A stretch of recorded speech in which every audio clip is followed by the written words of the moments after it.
दोस्तों स्वागत है एक बार फिर राजस्व विभाग की बेहतरीन जानकारी के बारे में। सभी का एक सवाल आया है कि सीमा ज्ञान करना कैसे होता है, किस प्रकार करना होता है, सीमा ज्ञान में क्या क्या लिखेंगे। तो मैं आपको जिक्र कर दूं, सीमा ज्ञान का अगर आपने आवेदन कर दिया ऑनलाइन और ऑफलाइन, उसके बाद तहसीलदार साहब के द्वारा पटवारी और गिरदावर के नाम पे एक आदेश जारी होता है। उस आदेश के तहत अमुक दिनांक या अमुक समय तक या अमुक समय की सीमा के भीतर उस खसरान का सीमा ज्ञान किया जाता है।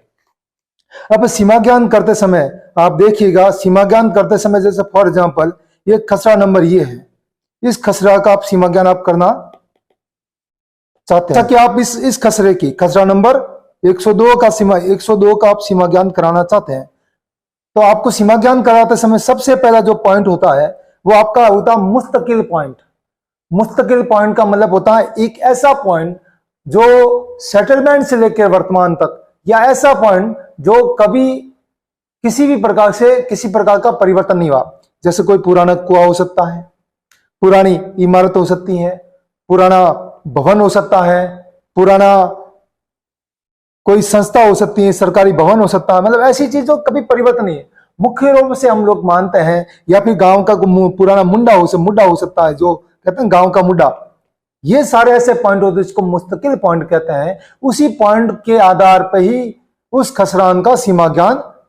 किया जाता। पहली बात, अगर आपने मुस्तकिल पॉइंट आपने कायम कर दिए, फिर बात आती है अपनी सीमा ज्ञान की। और सीमा ज्ञान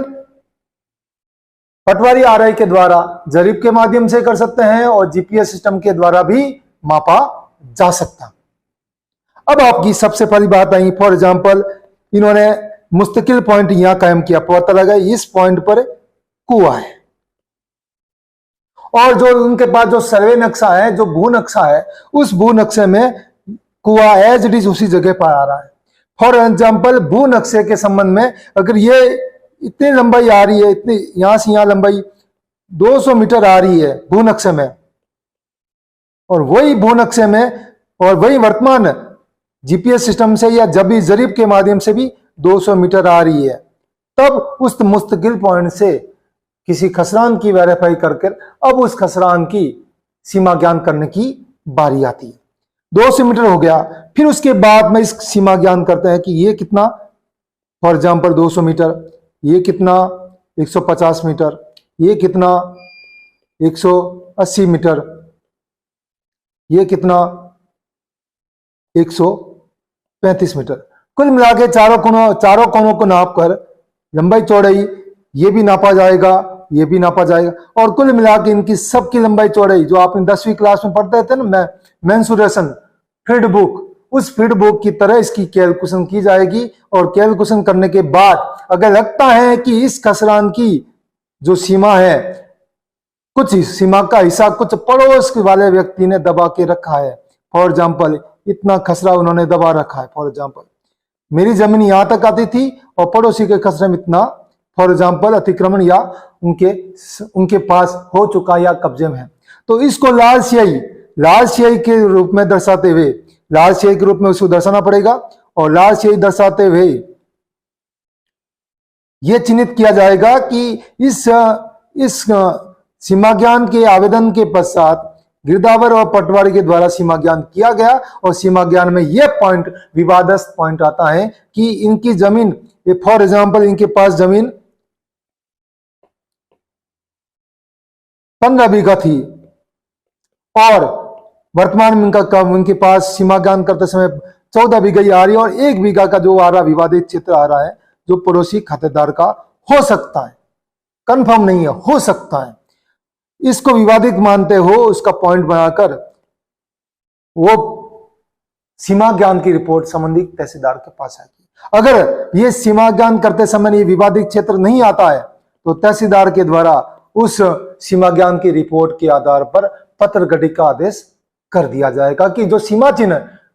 पटवारी और आरआई ने किया है उस सीमा चिन्ह को अथराइज मानते हुए, स्थायी मानते हुए उसको सीमा ज्ञान के आधार पर पत्र गठित का आदेश दिया। मतलब कहने की बात है, अगर सीमा ज्ञान बिना विवादित जो खसरान भू नक्शान में जितना एरिया लंबाई चौड़ाई है उसी के आधार पर मौके पर भी उतना खसरान है तो उस सीमा ज्ञान के आधार पर तहसीलदार अविवादित, जिसमें कोई विवाद नहीं है, किसी प्रकार का कोई पड़ोसियों के साथ झगड़ा नहीं है, विवाद नहीं है, सीमा में किसी सीमा ज्ञान में खसरान में कोई सी प्रकार का कोई कब्जा नहीं है, तब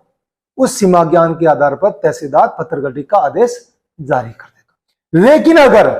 विवादित क्षेत्र है, जो लाल चिन्ह आप देख रहे हैं वो विवाद वाला क्षेत्र है, तो संबंधित पटवारी और गिरदावरी की रिपोर्ट तहसीलदार के माध्यम से या परिवादी के माध्यम से संबंधित सहायक कलेक्टर के न्यायालय में 128, 111, 110 राजस्थान रेवेन्यू एक्ट की धारा के तहत दर्ज होगा और जिन जिन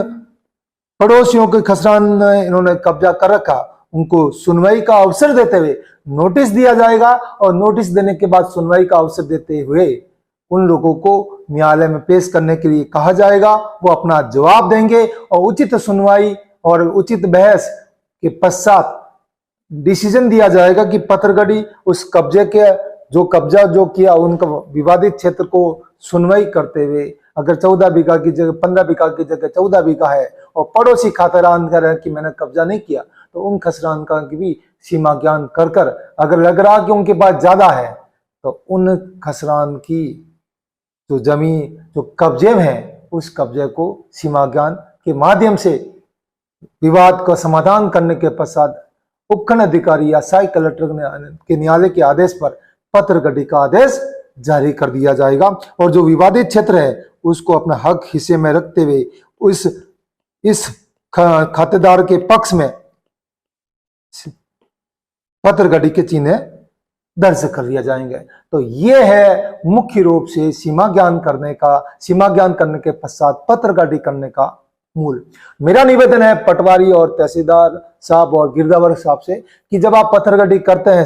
जब आप सीमा ज्ञान करते हैं तो सीमा ज्ञान केवल रिपोर्ट के आधार पर नहीं, सीमा ज्ञान की रिपोर्ट में आप भू नक्शा भी आप बनाइए। एक पहले आप बनाइए अपना नजरी नक्शा कि आपका कब्जा कहाँ से, दूसरा आपका अपना बनाइए जो भू नक्शे में आप दर्शित कीजिए कि इनकी जमीन में इतना है और इन्होंने इतना कब्जा कर रखा। तीसरा आप गूगल नक्शे का भी आप प्रयोग कीजिए ताकि लोगों को वाजिब तरीके से समाधान मिल सके और उनकी जो जमीन है, उनका जो हक है, उनका जो अधिकार है जो उनको मिलना चाहिए, जो आप और हम राजस्व विभाग के कर्मचारी एक बेहतर ढंग से अपना काम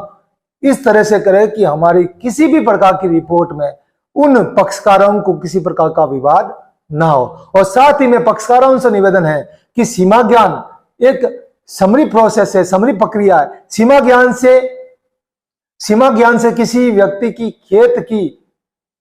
स्थायी चिन्ह डिसाइड नहीं की जाते जब तक तहसीलदार उसमें किसी प्रकार का आदेश नहीं देते था। इसलिए मेरा निवेदन है सीमा ज्ञान करते समय किसी प्रकार का विवाद न करें। अगर आपको किसी प्रकार की आपत्ति होती है तो संबंधित न्यायालय में आप अपनी आपत्ति दर्ज कराएं ताकि उचित सुनवाई के पश्चात आपके पक्ष या विपक्ष में निर्णय ले जाया जा सके। आशा करता हूं मेरा वीडियो आपको पसंद आए। अगर पसंद आता तो शेयर करें, सब्सक्राइब करें और कमेंट जरूर करें ताकि हम आपकी उन समस्याओं को समाधान करने का छोटा सा प्रयास